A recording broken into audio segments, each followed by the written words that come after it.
بسم اللہ الرحمن الرحیم۔ جنات مخلوقات الہیہ میں سے ایک مخلوق کا نام ہے جو ذی اجسام بھی ہے، ذی روح بھی، اور انسان کی طرح عقل و شعور رکھنے والے بھی، مگر لوگوں کی نظروں سے مخفی ہیں۔ اسی لیے ان کا نام جن رکھا گیا کہ جن کے لفظی معنی مخفی کے ہیں۔ جنات کی تخلیق کا غالب مادہ آگ ہے، جیسے انسان کی تخلیق کا غالب مادہ مٹی ہے۔ اس نوع میں بھی انسان کی طرح نر و مادہ یعنی مرد و عورت ہیں، اور انسان ہی کی طرح ان میں توالد و تناسل کا سلسلہ بھی ہے۔ اور ظاہر ہے قرآن مجید میں جنات کو شیاطین کہا گیا ہے، تو وہ بھی جنات ہی میں سے شریر لوگوں کا نام ہے۔ جنات اور فرشتوں کا وجود قرآن و سنت کی قطعی دلائل سے ثابت ہے، جس کا انکار کفر ہے۔ قرآن مجید کی اصطلاح میں جن ایک غیر مرئی مخلوق ہے۔ اس مخلوق کا ذکر قرآن کریم کی 12 سورتوں میں 20 مرتبہ آیا ہے، جبکہ قرآن مجید کے 29ویں پارے میں موجود ایک سورت سورہ جن کے نام سے ہے۔ یہ مکی سورت ہے جس میں 28 آیات اور 2 رکوع ہیں۔ جنات کو اللہ نے حضرت آدم علیہ السلام کی تخلیق سے 2000 سال قبل تخلیق فرمایا تھا۔ ارشاد باری تعالیٰ ہے، ہم نے انسان کو کھنکتے ہوئے گارے سے پیدا کیا اور جنوں کو اس سے بھی پہلے بے دھویں کی آگ سے پیدا کیا۔ ایک اور جگہ فرمان الہی ہے، اسی نے انسان کو ٹھیکرے کی طرح کھنکھناتی مٹی سے اور جنات کو آگ کے شعلے سے پیدا کیا۔ ناظرین گرامی، اللہ تعالیٰ کا جن و انس کو پیدا کرنے کا مقصد کیا تھا؟ قرآن کریم میں ارشاد ربانی ہے، میں نے جنات اور انسانوں کو محض اس لیے پیدا کیا کہ وہ صرف میری عبادت کریں، نہ میں ان سے روزی چاہتا ہوں، نہ میری یہ چاہتا ہے کہ وہ مجھے کھلائیں۔ اللہ تعالیٰ تو خود ہی سب کا روزی رساں، توانائی والا اور زوراور ہے۔ حضرت ابو العالیہ بیان کرتے ہیں کہ اللہ پاک نے فرشتوں کو بدھ کے دن پیدا کیا، جنات کو جمعرات اور حضرت آدم کو جمعے کے دن پیدا فرمایا۔ حضرت ابن مسعود ارشاد فرماتے ہیں، لو کی وہ آگ جس سے جنات کو پیدا کیا گیا وہ دوزخ کی آگ کا 17واں حصہ ہے، اور یہ دنیا کی آگ اس لو کی آگ کا 17واں حصہ ہے۔ لو کی آگ وہ ہے جس سے جنات کو پیدا کیا گیا۔ حضرت ابن عباس فرماتے ہیں کہ آسمانوں کے آباد کنندگان فرشتے ہیں، جبکہ زمین پر جنات رہا کرتے تھے۔ جنات شعلہ زن آگ سے پیدا شدہ ناری مخلوق ہیں، چنانچہ زمین پر بہت زیادہ دنگا فساد اور خون خرابہ کرتے تھے، جس کی روک تھام اور سرکوبی کے لیے اللہ پاک نے آسمانوں سے فرشتوں کو نازل فرمایا۔ ایسے ہی ایک مارکے کے اختتام پر فرشتوں کو جنوں کا ایک معصوم بچہ ملا، جس کے والدین اس عالیہ فساد میں قتل ہو گئے تھے، تو اللہ کے حکم سے فرشتے اس بچے کو آسمانوں پر لے گئے۔ عزازیل نامی یہ جن بچہ بڑا ہو کر فرشتوں کا استاد مقرر ہوا، لیکن حضرت آدم علیہ السلام کو سجدہ نہ کرنے کی پیدائش میں ذلیل و خوار ہو کر جنت سے نکالا گیا اور پھر ابلیس و شیطان کے نام سے مشہور ہوا۔ حضرت ابو الدرداء سے مروی ہے کہ حضرت صلی اللہ علیہ وآلہ وسلم نے فرمایا، اللہ نے جنات کو 3 اقسام پر پیدا فرمایا ہے۔ ایک قسم میں سانپ، بچھو اور زمین کے کیڑے مکوڑے، ایک قسم فضا میں ہوا کی طرح اڑنے والوں کی ہے، اور ایک قسم وہ ہے جس پر حساب و عذاب ہوگا۔ حضرت ابن عباس فرماتے ہیں کہ بعض کتے بھی جنات کی ایک ضعیف قسم سے تعلق رکھتے ہیں، چنانچہ اگر کھانے کے دوران کتا آ کر بیٹھ جائے تو اس کے آگے کچھ ڈال دیں یا اسے وہاں سے ہٹا دیں۔ شیطان اکثر کالے کتے کا روپ دھار لیتے ہیں۔ اسی طرح جنات بھی بہت سی صورتیں بدل سکتے ہیں، مثلاً وہ انسان، چوپائے، سانپ، بچھو، اونٹ، بیل، بکری، گھوڑے، خچر، گدھے اور پرندوں وغیرہ کی شکلیں اختیار کر سکتے ہیں۔ سورہ جن کی آیات 11 سے 15 تک کی تفسیر بیان کرتے ہوئے مولانا صلاح الدین فرماتے ہیں کہ جنات بھی متفرق جماعتوں اور مختلف اصناف میں بٹے ہوئے ہیں، یعنی جنات میں بھی مسلمان، کافر، عیسائی، یہودی، مجوسی وغیرہ ہیں، اور بعض کے مطابق ان میں بھی مسلمانوں کی طرح فرقہ بندیاں ہیں۔ جو جنات نبوت محمدیہ صلی اللہ علیہ وآلہ وسلم پر ایمان لائے وہ مسلمان اور اس کے منکر کافر ہیں۔ اس سے معلوم ہوا کہ انسانوں کی طرح جو جنات کافر ہوں گے وہ جہنم میں، اور جو مسلمان ہوں گے وہ جنت میں جائیں گے۔ نیک اور مسلمان جنات صوم و صلات کے پابند، تہجد گزار، تلاوت کلام پاک کے شوقین ہوتے ہیں۔ حضرت معاذ بن جبل سے مروی ہے کہ رسول اللہ صلی اللہ علیہ وآلہ وسلم نے فرمایا، تم میں سے جو شخص رات کو نماز ادا کرے تو اسے چاہیے کہ وہ اونچی آواز سے قرات کرے، کیونکہ فرشتے بھی اس کے ساتھ نماز ادا کرتے ہیں، اس کی تلاوت بھی سنتے ہیں، اور مومن جنات جو ہوا میں پھرتے ہیں یا اس کے پڑوسی ہوتے ہیں وہ بھی اس کے ساتھ نماز ادا کرتے ہیں اور اس کی تلاوت سنتے ہیں۔ اور انسان کا اونچی آواز میں تلاوت کرنا اس کے اپنے گھر اور آس پاس کے گھروں سے شریر جنات اور سرکش شیاطین کو بھگا دیتا ہے۔ حضرت ابن عمران النہار فرماتے ہیں، میں ایک دن فجر سے پہلے حضرت حسن بصری کے مجلس میں شرکت کے لیے گیا تو دیکھا کہ مسجد کا دروازہ بند ہے، ایک شخص دعا مانگ رہا ہے اور پوری جماعت اس کی دعا پر آمین کہہ رہی ہے۔ چنانچہ میں باہر بیٹھ گیا، حتیٰ کہ مؤذن آیا، اس نے اذان دی اور مسجد کا دروازہ کھولا۔ میں اندر داخل ہوا تو دیکھا کہ وہاں حضرت حسن بصری اکیلے تشریف فرما ہیں، ان کا رخ قبلے کی جانب ہے۔ میں نے عرض کیا، میں فجر سے پہلے کا آیا ہوں، اس وقت آپ دعا کر رہے تھے اور لوگ آمین کہہ رہے تھے، لیکن جب میں اندر آیا ہوں تو آپ کے علاوہ کسی کو نہیں دیکھا۔ تو انہوں نے فرمایا، یہ اہل نصیبین کے جنات تھے جو شب جمعہ ختم قرآن میں میرے پاس آتے ہیں، پھر شرکت کے بعد واپس چلے جاتے ہیں۔ سورہ رحمان کی آیت 56 میں حوروں سے متعلق ارشاد باری تعالیٰ ہے کہ نہ تو ان سے کسی انسان نے قربت کی ہوگی اور نہ ہی کسی جن نے، اس آیت سے یہ بات واضح ہو گئی کہ جنات بھی ازدواجی تعلق قائم کرتے ہیں۔ حضرت قتادہ بیان کرتے ہیں کہ جنات کی اولاد ویسے ہی پیدا ہوتی ہے جیسے انسانوں کی، لیکن جنات کی افزائش نسل بہت تیز ہوتی ہے اور ان کی اولاد کثرت سے پیدا ہوتی ہے۔ حضرت عبداللہ بن عمرو فرماتے ہیں کہ اللہ پاک نے انسانوں اور جنات کو 10 حصوں میں تقسیم فرمایا ہے، ان میں سے 9 حصے جنات ہیں اور 1 حصہ انسان۔ جب انسان کا ایک بچہ پیدا ہوتا ہے تو جن کے 9 بچے پیدا ہوتے ہیں۔ روایت ہے کہ ایک عورت کے ساتھ بیک وقت ایک شیطان جبکہ ایک مرد کے ساتھ 10 شیاطین لگے رہتے ہیں جو اسے ہر وقت بہکاتے رہتے ہیں۔ یوں ہم سمجھ سکتے ہیں کہ مرد ہوس کا پجاری کیسے ہے۔ صحیح بخاری کی حدیث نمبر 5165 میں روایت ہے کہ رسول اللہ صلی اللہ علیہ وآلہ وسلم نے فرمایا، جو انسان ہم بستری سے پہلے دعا نہیں پڑھتا، یعنی کہ یہ نہیں کہتا کہ اے اللہ مجھے شیطان سے دور رکھ اور شیطان کو اس سے دور رکھ جو تو ہمیں عطا کرے گا، اگر وہ یہ نہیں پڑھتا تو شیطان بھی اس کی ہم بستری میں شامل ہو جاتا ہے۔ یہ بات بہت سی روایات اور سلف صالحین کے اقوال اور بہت سے واقعات سے یہ بات ثابت شدہ ہے کہ جنات انسانوں سے ہم بستری کر سکتے ہیں اور انسانوں کی جنوں سے اولاد بھی پیدا ہو سکتی ہے۔ فتاوی محمودیہ بنوریہ یوسفیہ دارالعلوم ذکریہ میں بھی ہے کہ اگر کوئی جن کسی شادی شدہ عورت سے ہم بستری کرے تو اگر عورت کو انزال ہو گیا تو غسل واجب ہوگا، اگر انزال نہیں ہوا تو غسل واجب نہیں ہوگا، اور جنات کے ذریعے حمل واقع ہونا بھی ممکن ہے۔ لیکن اگر کوئی عورت اس بات کا دعویٰ کرے تو اس کی بات نہیں مانی جائے گی، ورنہ دنیا میں فتنہ برپا ہوگا اور ہر گناہگار عورت یعنی زانی عورت کہے گی کہ اس سے جن نے جمع کیا ہے۔ حضرت امام جعفر صادق سے کسی نے پوچھا کہ کیا جنات انسانی جسم پر قابض ہو کر اس سے تعلق قائم کر سکتے ہیں؟ تو آپ نے فرمایا ہاں بالکل، جنات کو اللہ پاک نے یہ طاقت دے رکھی ہے۔ حضرت علقمہ فرماتے ہیں میں نے حضرت ابن مسعود سے عرض کیا کیا آپ میں سے کوئی لیلۃ الجن میں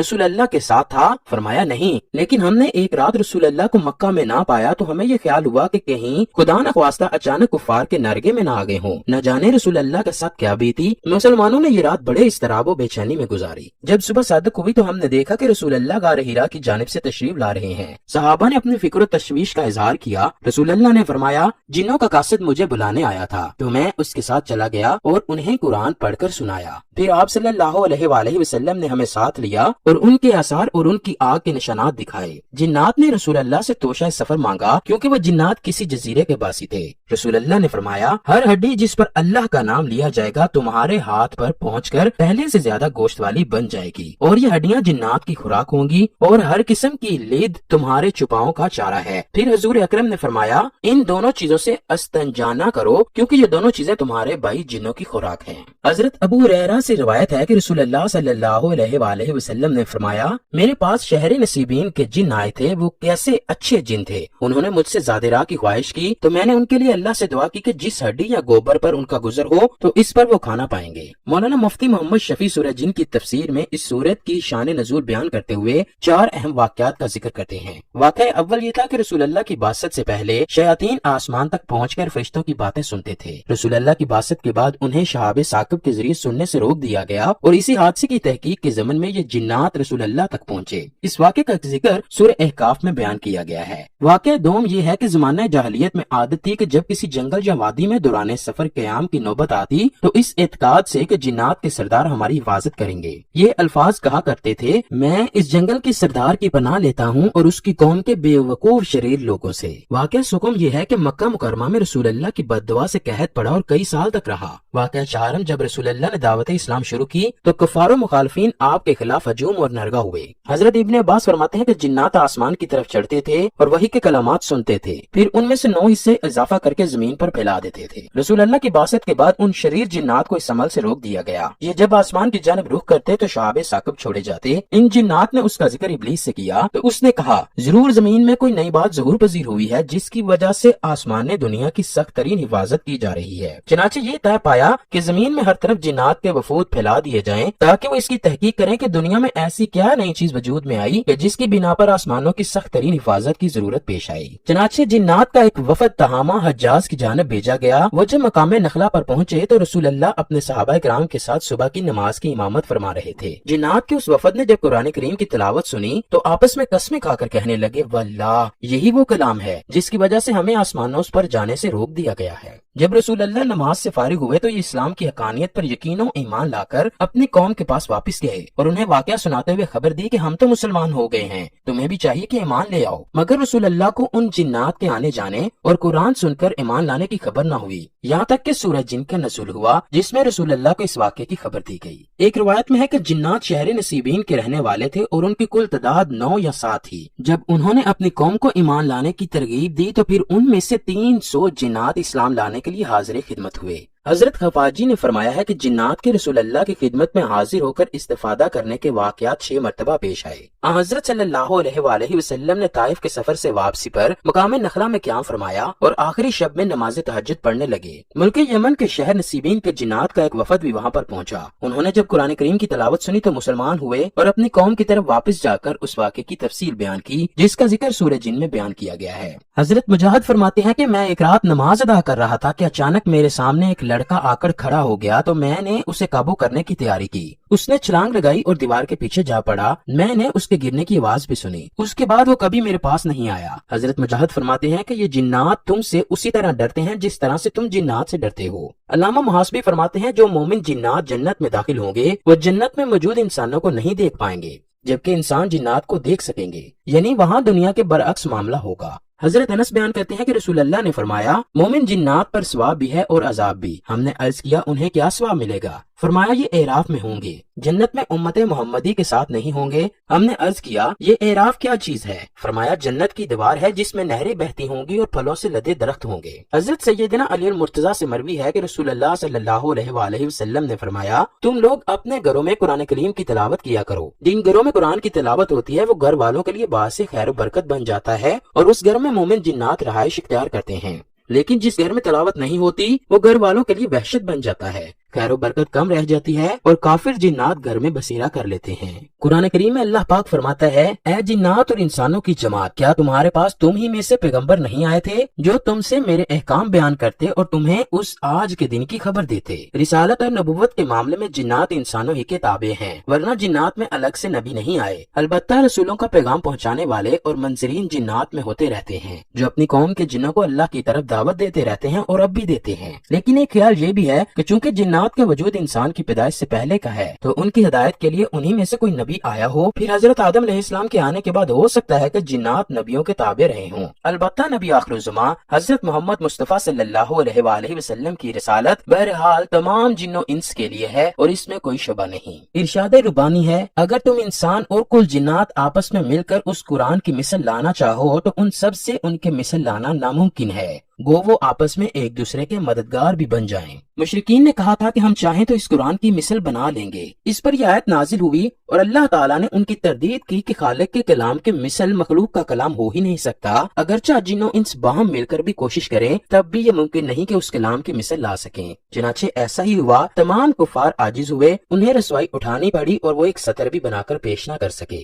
حضرت سلیمان علیہ السلام ہفتے اقلیم کے بادشاہ تھے، دنیا کی ہر شے آپ کی متی اور فرما بردار تھی۔ ہوا کو حکم دیتے تو وہ مہینوں کا سفر گھنٹوں میں طے کرتی، چرند پرند ہر حکم کی تابعداری کے لیے حاضر ہوتے، سرکش جنات ہر وقت ہاتھ باندھے احکامات کی بجا آوری کے لیے تیار رہتے، شیاطین زنجیروں میں جکڑے کاموں میں مصروف رہتے۔ اللہ پاک نے مومن جنات اور سرکش شیاطین کو حضرت سلیمان علیہ السلام کا تابع اور فرما بردار بنا دیا تھا جو نوکروں چاکروں کی طرح آپ کا ہر حکم بجا لاتے۔ ان جنوں میں 2 طرح کے جنات تھے، ایک تو اہل ایمان تھے جو اپنے نبی کا ہر حکم مذہبی فریضہ سمجھ کر پورا کرتے، لیکن جو کافر تھے وہ اپنے کفر اور سرکشی کے باوجود حضرت سلیمان علیہ السلام کے تابع رہتے، لیکن ان سے نقصان کا بھی اندیشہ تھا۔ چنانچہ سورہ سبا میں ارشاد ربانی ہے جو کوئی ان میں سے ہمارے حکم سے پھرے گا اسے ہم آگ کا مزہ چکھائیں گے۔ مفسرین فرماتے ہیں کہ اللہ پاک نے ایک فرشتہ مقرر فرما دیا تھا جس میں ہاتھ میں آگ کا سونٹا تھا۔ جنات میں سے کوئی حضرت سلیمان علیہ السلام کے حکم سے سرتابی کرتا تو فرشتہ اسے وہ سونٹا مارتا جس سے وہ جل کر بسم ہو جاتا۔ حضرت صلی اللہ علیہ وآلہ وسلم کی بعثت سے پہلے جنات عالم بالا کی خبریں معلوم کرنے کے لیے آسمان میں سنگن لینے کا کوئی نہ کوئی موقع پا لیتے تھے اور پھر ایک سچ بات میں 9 من گڑت بور جھوٹی باتیں ملا کر کہانوں کو بتا دیتے۔ یوں کہانوں میں یہ بات مشہور ہو گئی کہ جنات غیب کا علم رکھتے ہیں۔ حضرت عائشہ فرماتی ہیں میں نے عرض کیا یا رسول اللہ یہ کہان جو بات کہتے ہیں ہمیں سچ بھی ملتی ہے؟